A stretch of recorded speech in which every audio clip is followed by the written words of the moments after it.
السلام علیکم ورحمۃ اللہ وبرکاتہ۔ بسم اللہ الرحمن الرحیم۔ اللہم صلی علی محمد بعدد کل داء و دواء وبارک وسلم۔ آج کی حدیث عنوان فرض نماز کے بعد کے اذکار۔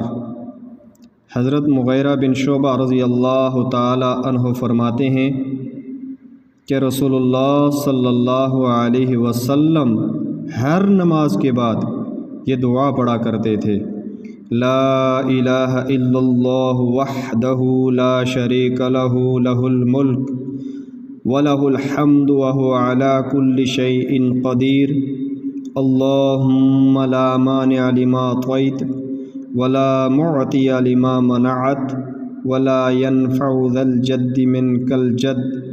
اللہ عز و جل ہمیں ہر نماز کے بعد ان دعاؤں کا اہتمام کرنے کی توفیق نصیب فرمائے۔ جزاکم اللہ۔